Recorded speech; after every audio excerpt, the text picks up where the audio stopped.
Okay, so today I'm interviewing my dad. So the first question I want to ask you is how did you feel when you had to move from India to Canada?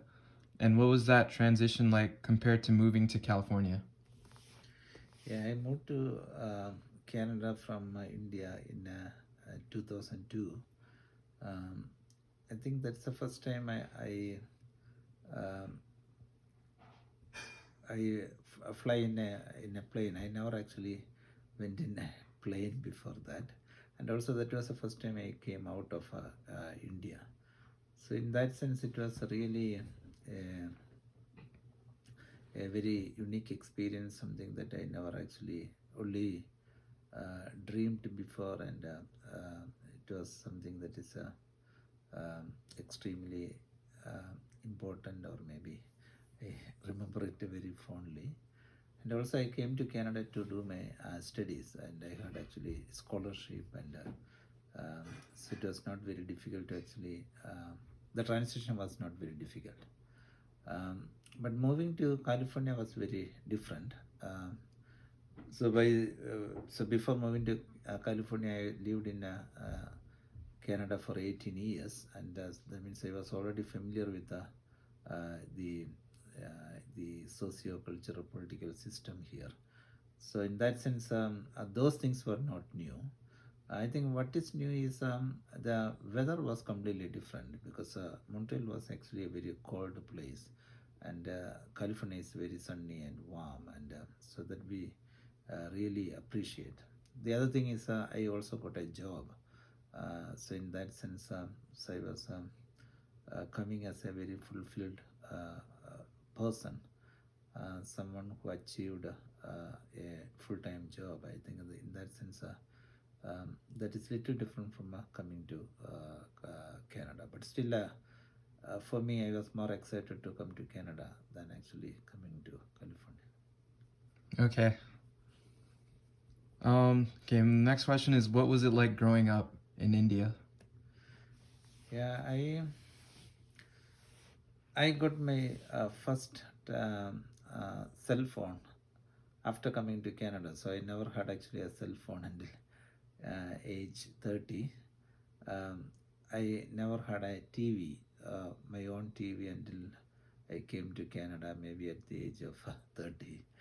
Um, so I grew up without TV, without cell phones.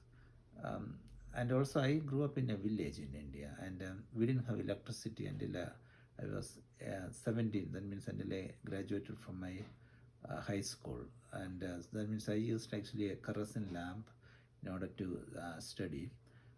So in that sense, and also, um, I think I got my first email ID when I was 29, or maybe 27, something at that time. And also, that's the first time I actually used even internet. I think those are the times internet was just getting popular. So it was a very different time period that I grew up. Um, Now the question is, do I regret about any of those things? Not really, because I think what replaced all those things were actually the friendship that I made with my classmates and my friends. One of the things that I always do was actually to go out and play, and all the time I get a scolding from my parents for that one, because I don't want to sit inside home and study. I always wanted to go out and play. So I think those are the things. In that sense, the present generation is actually very different. They always want to actually stay inside. There are so many things that keep them inside. But I think when I was growing up, there was nothing that is actually keeping us inside. We were always going out and playing and making friends, and having fun, and that was very different from how my children are actually growing up now. Mm-hmm. That's very interesting. What was getting married like?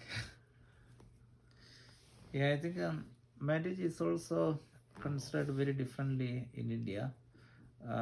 So in India, marriage is considered as something as a duty than actually a choice. That means we don't have any choice other than to get married. That's why actually we taught both men and women.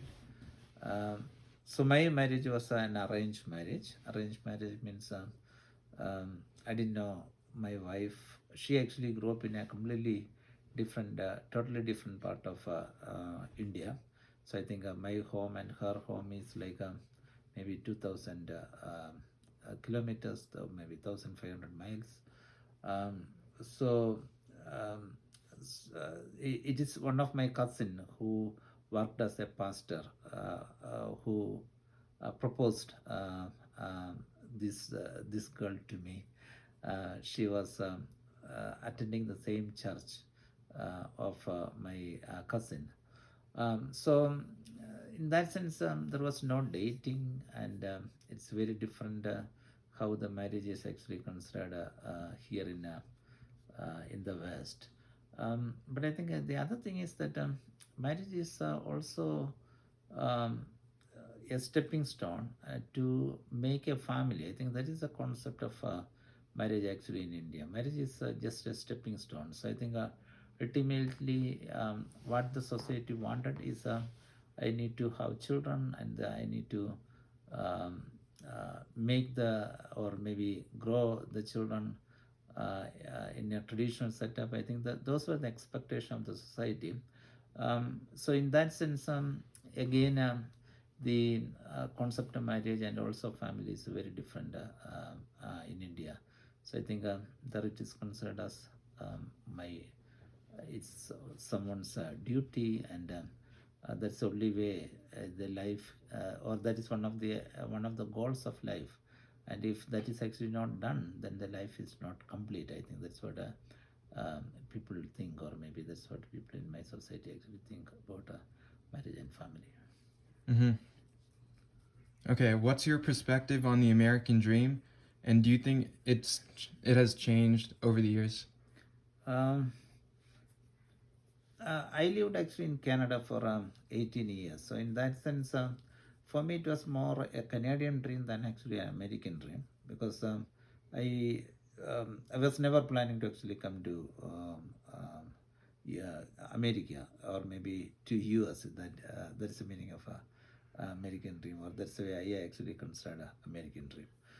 So for me, Canada was actually the my dreamland, and I was I was living there for 18 years. My first encounter, or my first visit to US was 2 years after my arrival to California. To Canada. And I when I was doing my studies in Canada, my studies were supported by a mission organization, one of the churches in the US, and they actually invited me to visit the US. So I think in 2004, I visited Syracuse, which is in upstate New York, and that's the first time actually so I think one of the things that I did in Syracuse was actually to serve food to the homeless people. I never knew that in US there is homeless people, because the image of US in India is it's one of the most prosperous countries in the world, and it is the land flowing with milk and honey. These are the images of US in India, or those were the images that I grew up with when I was thinking about US. So when I saw that the people, and also in Canada, there are not so many homeless people. So when I saw the homeless people in Syracuse, I was totally surprised. So in that sense, my American dream is actually not same like many other people who are thinking about actually America. Um, then when I moved to California 4 years back, I got actually a job, and I found that America is actually very different from Canada in terms of um, the availability of resources, and also the salary.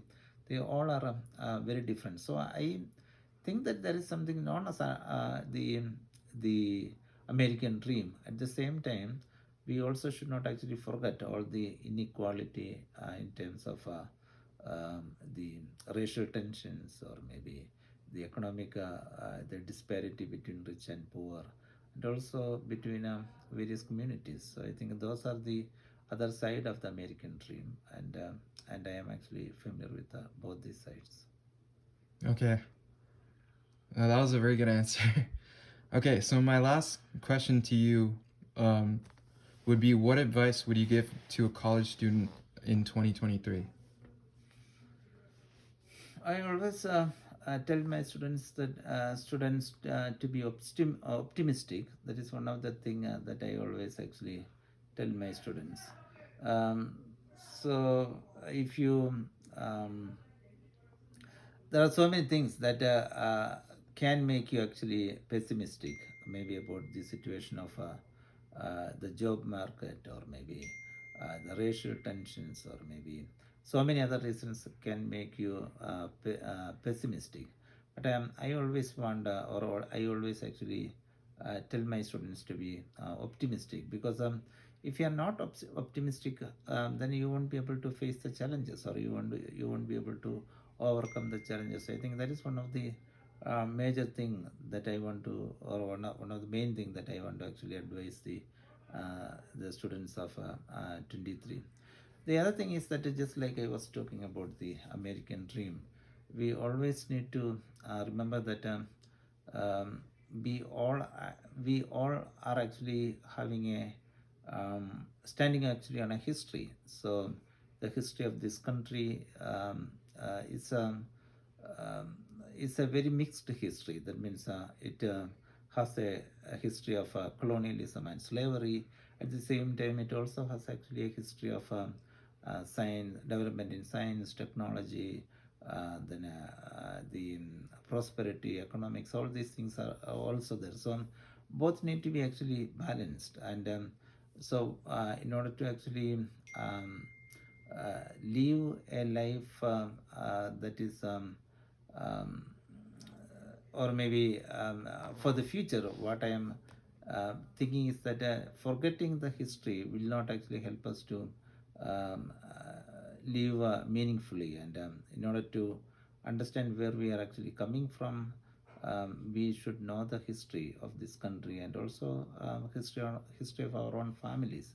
I think those are the things that actually help us to be more optimistic and help us to have a focus in our lives. And that is the advice that I want to give to the students of 2023. Okay, well, thank you for your time.